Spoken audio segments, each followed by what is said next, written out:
नमस्कार विद्यार्थी मित्रांनो, आज आपण विज्ञानाचा दुसरा पाठ शिकणार आहोत. हेल्थ अँड डिसीज, आरोग्य व रोग.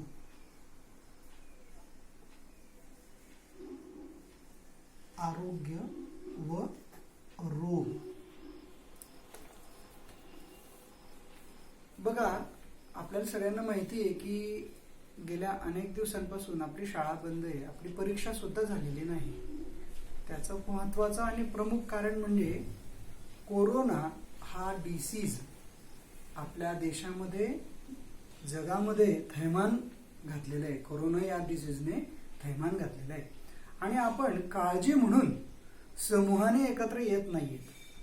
We are not all together at every place, in school, in market. आणि त्याच्यामुळे आपण पाहतो की लॉकडाऊन हा शब्द आला आपल्या समोर, की कोणीच बाहेर पडायचं नाही, सगळं बंद असणार आहे. Lockdown first, lockdown second, lockdown third, मग अनलॉक फर्स्ट, अनलॉक सेकंड, अशा पद्धतीने आपण हे सगळं अनुभवतोय. याचं प्रमुख कारण कोरोना हा संसर्गजन्य रोग. आता हा संसर्गजन्य रोग पसरतोय, मोठ्या प्रमाणावर पसरतोय. समूहाने एकत्र लोक आले की तो एकाला झाला, त्याने काही शिंकला किंवा त्याचा संपर्क आला तर त्याच्यातून तो रोग होतोय. आणि म्हणून आपण एकमेकांचा संपर्क टाळतोय. हे आत्ता आपण हा रोग आल्यानंतर बऱ्याच अशा गोष्टी या आपल्याला लक्षात आलेल्या आहेत. या पाठामध्ये आपण हेच बघणार आहोत की अशा प्रकारचे जे रोग आहेत ते कोणते आहेत, आपलं आरोग्य म्हणजे काय, what is our health, what is mean by disease, which types of disease are present in our daily life, आणि त्याच्यावर आपण कशी मात करू शकतो हे पण आपण या पाठामध्ये बघणार आहोत. Have you ever taken the leave from school due to sickness? Means when all students are comes in the class but Praveen is not there. Obviously our class teacher asks, where is a Praveen? Some students says that he is ill, तो आजारी आहे. शिक्षकांनी प्रवीण बद्दल विचारलंय, बरोबर, मुलं म्हणतात की तो आजारी आहे. तर आजारी म्हणजे इलनेस, म्हणजे सिकनेस, आजारपण. आजारपणामुळे तुम्ही कधी शाळेतून सुट्टी घेतली आहे का? What happens exactly when we become sick? आपण आजारी पडतो तेव्हा नेमकं काय घडतं? What happens? Suppose we have a fever. आपल्याला ताप आलाय. मग ताप आला की आपण काय करतो? की आपण पहिल्यांदा काम करतो की आई मी शाळेत जात नाही. डॉक्टर पण आपल्याला सल्ला देतात की तुम्ही याला 2 दिवस शाळेत पाठवू नका. Sometimes we feel good even without taking any medicines, and sometimes we need to consult doctor and take regular medicines in sickness. Why is it so? बऱ्याचदा आपण थोडं, आपल्याला वाटतं की माझं अंग दुखतंय, मला थोडा ताप आलाय, तर आपण एखाद दिवस रेस्ट करतो आणि म्हणतो की ठीक आहे, मला आता बरं वाटायला लागलं, मी आता जातो शाळेत. पण बऱ्याचदा असं होतं की आपल्याला डॉक्टरची गरज पडते. आपण आजारी पडल्यानंतर we have to need doctor. We consult to the doctor, and when that doctor suggests that you have to rest 2 or 4 days, 2 or 3 days, then we will take the rest. Doctor आपल्याला सांगतात की याला ताप आलेला आहे आणि ताप बराच आहे, तर याला थोडी विश्रांतीची गरज आहे, आणि म्हणून त्या ठिकाणी आपण 1-2-3 दिवस शाळेमध्ये सुट्टी मारतो आणि आपण घरी त्या ठिकाणी राहत असतो. So Y is it so? असं का होतं? आणि त्याच्यातला पहिला मुद्दा आपण शिकणार आहोत, हेल्थ. हेल्थ म्हणजे काय?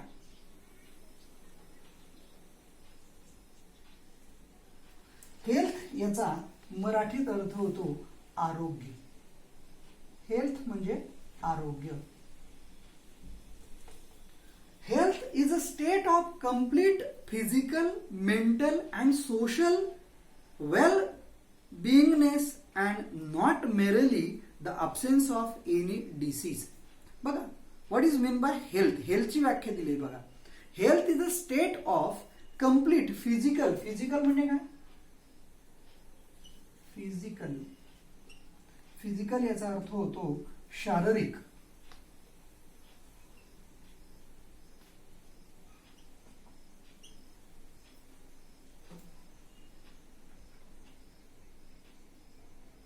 मेंटल मानसिक.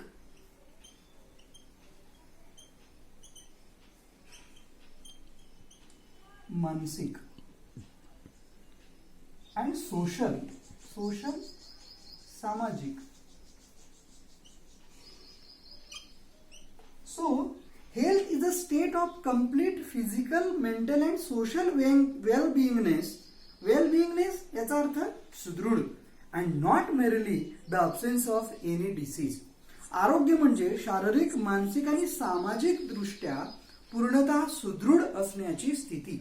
म्हणजे काय, आपण मला एकदम छान वाटतंय म्हणजे काय, तर माझं मानसिक स्वास्थ्य चांगलं आहे, मला मेंदूला छान वाटतंय, मी जे सर शिकवतायत ते सर्व ग्रहण करतोय. माय फिजिकल म्हणजे शारीरिक, माझी शारीरिक क्षमता जी आहे ती चांगली आहे. आणि नंतर सोशल म्हणजे सामाजिक, आणि सामाजिक सुद्धा मला वेल बिईंगनेस म्हणजे सामाजिक सुदृढ असण्याची माझी स्थिती आहे. आणि त्यामुळे and not merrily the absence of any disease. आणि रोगाचा नुसता अभाव म्हणजे आरोग्य नव्हे. म्हणजे रोग झाला की मी आता रोगी आहे, पण रोग नाहीये मला, म्हणजे मी आरोग्य आहे माझं, चांगलं आरोग्य आहे माझं. याचा अर्थ की समजा एखादा माणूस आहे, त्याला ताप आलेला नाहीये, तो आजारी असं दिसतच नाहीये, but his mental condition is not good. His mental condition is not good. त्याची मानसिक स्थिती चांगली नाहीये, म्हणजे त्याला सगळं जमतंय, तो करतोय, पण त्याची मानसिक स्थिती चांगली नाही. एखादा म्हणेल की अरे माझं आज खूपच अंग दुखतंय, म्हणजे त्याची शारीरिक स्थिती चांगली नाहीये. तर अशा पद्धतीने आरोग्य म्हणजे शारीरिक, मानसिक आणि सामाजिक रित्या पूर्ण सुदृढ असण्याची स्थिती. आणि महत्वाचं म्हणजे की not merrily the absence of any disease. म्हणजे रोगाचा नुसता अभाव म्हणजे आरोग्य नव्हे.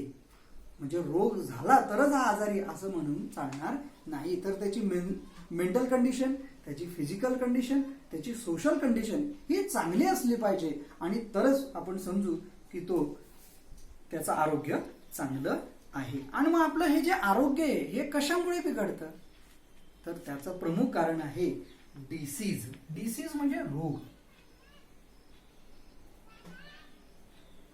डिसीज म्हणजे रोग.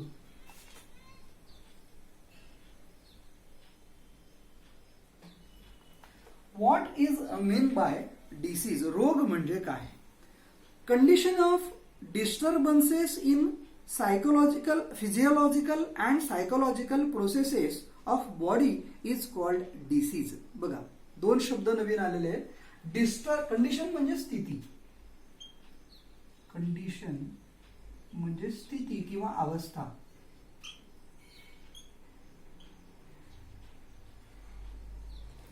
अजून एक शब्द आहे physiological.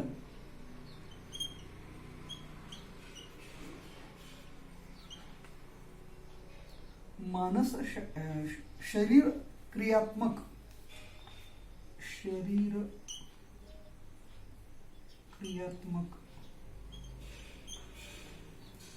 Psychological,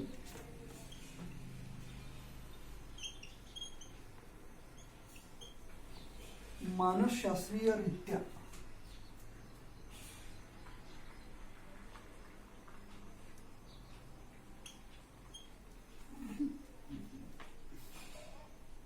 Condition of disturbances in physiological and psychological process of body is called the disease. शरीर क्रियात्मक किंवा मानसशास्त्रीय रित्या शरीरातील महत्वाच्या जैविक कार्यामध्ये अडथळा आणणारी स्थिती म्हणजे रोग होय. Each disease has its own specific symptoms. Symptoms म्हणजे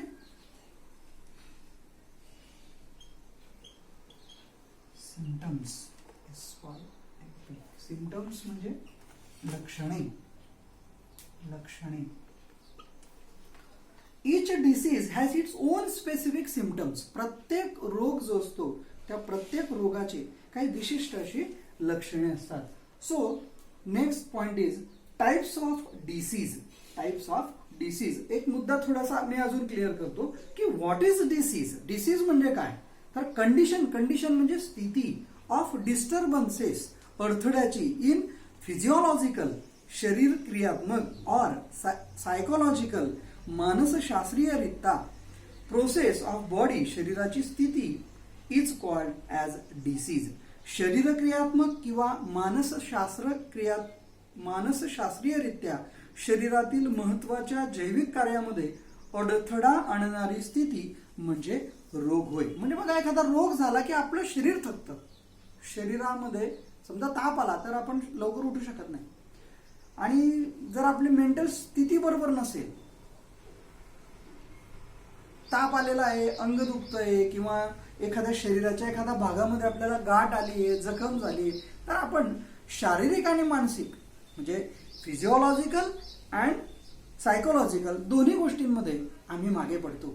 आमची स्थिती खराब होते, आणि असे जेव्हा होतं त्याला डिसीज असं म्हणतात. प्रत्येक रोगाची विशिष्ट लक्षणे असतात. Each disease has its own specific symptoms. Symptoms म्हणजे लक्षणे. सिम्पटम्स याचा अर्थ लक्षणे. प्रत्येक रोगाची वेगवेगळी सिम्पटम्स असतात. फॉर एक्झाम्पल, आता काही रोग आपण बघणार आहोत. Types of disease. Types of disease.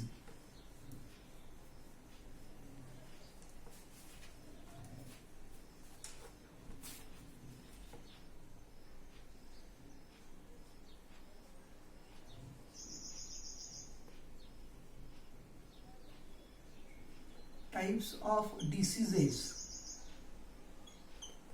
Types म्हणजे प्रकार, डिसीजेस म्हणजे रोग, रोगाचे प्रकार. बघा, भरपूर रोग आहेत. आता नवीन एक आलेला आहे, कोणता, कोरोना. नवीन पण तयार आहे अजून.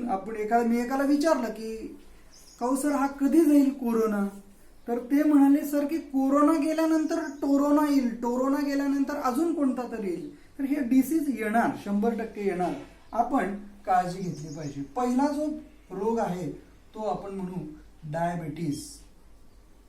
डायबिटीस याचा मराठीत अर्थ होतो मधुमेह. डायबिटीस म्हणजे मधुमेह.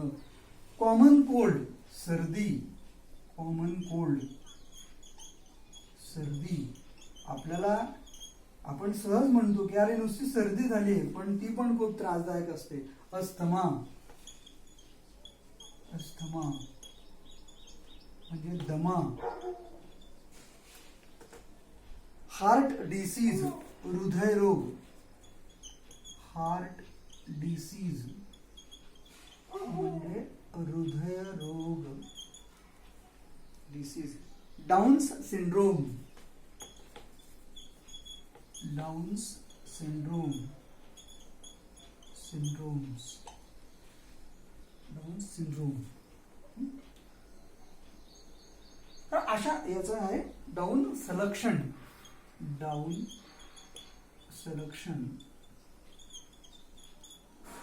तर अशा प्रकारचे अजून भरपूर डिसीज आहेत, परंतु तुमच्या 8वीच्या कक्षांमध्ये याच प्रमुख डिसीजचा आपण अभ्यास करणार आहोत. तर पहिला डिसीज म्हणजे डायबिटीज. डायबिटीज म्हणजे मधुमेह.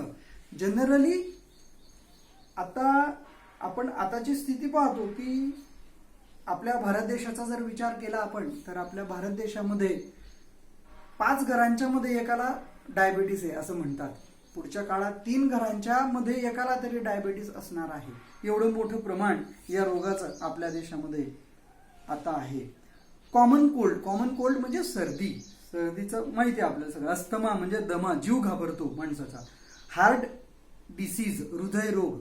हृदयरोग म्हणजे जेवत होता, जेवता जेवता गेला म्हणजे काय, त्याला हृदयाचा रोग त्या ठिकाणी झाला, अटॅक आला त्याला आणि तो गेला.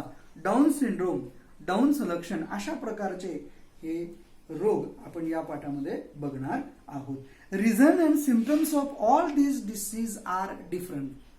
रिझन्स म्हणजे काय, कारण म्हणजे काय. आता समजा डायबिटीस कशामुळे झाला, तर बघा तुम्ही तुमच्या शरीरामध्ये शुगर मोठ्या प्रमाणावर गेली, तुमच्या शरीरात साखर मोठ्या प्रमाणावर गेली आणि म्हणून तुम्हाला डायबिटीज आहे. So reasons are different, symptoms are also different. त्यांची लक्षणं सुद्धा वेगवेगळी असतात. म्हणजे कॉमन कोल्डचे सिम्पटम्स आणि मधुमेहाचे सिम्पटम्स हॅव डिफरंट. दोघांमध्ये फरक आहे. कॉमन कोल्डच्या आणि डायबिटीसच्या दोघं याच्यामध्ये फरक आहे. तर अशा पद्धतीने या ठिकाणी आपण पुढचा जो मुद्दा आहे आपला, classification of diseases. Classification of diseases. बघा तुमच्या पुस्तकामध्ये क्लासिफिकेशन दिलेलं आहे. मी फक्त वाचून दाखवतो. पुढच्या तासाला आपण त्याच्यावर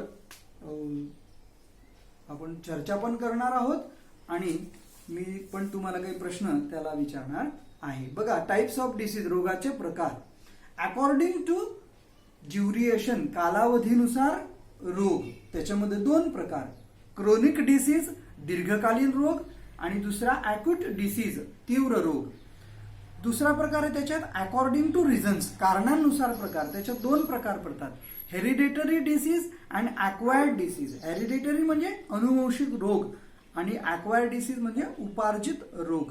याच्यामध्ये हेरिडिटीमध्ये डाऊन सिंड्रोम हा अनुवंशिक रोग त्याच्यामध्ये येतो. या उपार्जित रोगामध्ये, अक्वायर्ड डिसीजेसमध्ये 2 प्रकार आहेत, infectious disease and non infectious disease. Infectious disease म्हणजे संसर्गजन्य रोग आणि नॉन इन्फेक्शियस डिसीज म्हणजे असंसर्गजन्य रोग. त्याच्यामध्ये संसर्गजन्य रोगामध्ये कॉमन कोल्ड, फ्लू, डेंग्यू हे आपल्याला सांगता येतील. तर नॉन इन्फेक्शियस डिसीज मध्ये आपल्याला डायबिटीज आणि हार्ट डिसीज सांगता येईल. अशा पद्धतीने मित्रांनो लक्षात घ्या की या पाठामध्ये आपल्याला आरोग्य आणि आपलं रोग, हे हेल्थ अँड डिसीज, आरोग्य आणि रोग, हे 2 मुद्द्यांवर आपण या पाठामध्ये चर्चा केलेली आहे. मराठी माध्यमातल्या मुलांनी पण या ठिकाणी याच गोष्टी लक्षात घेतल्या पाहिजे. बाकीचं आपण पुढच्या तासाला बघू. याचा एक होमवर्क मी फक्त तुम्हाला सांगून ठेवतो. तो होमवर्क लक्षात घ्या. पान नंबर या ठिकाणी हा जो इथे चौकट दिलेली आहे, ही जी चौकट दिली आहे टाइप्स ऑफ डिसीजेस, ही चौकट फक्त आपण घरून आपल्या वहीवर तयार करून मला ती व्हॉट्सअपवर पाठवायची आहे. Types of disease according to duration, according to reasons, नंतर क्रोनिक आणि अॅक्यूट, नंतर हेरिडिटरी डिसीज, अक्वायर्ड डिसीजेस, आणि त्याच्यामध्ये infectious disease, non infectious disease. एवढा तक्ता आपण आपल्या गृहपाठाच्या वहीमध्ये तयार करून मला व्हॉट्सअप करायचा आहे. बाकीचं आपण पुढच्या तासाला बघणार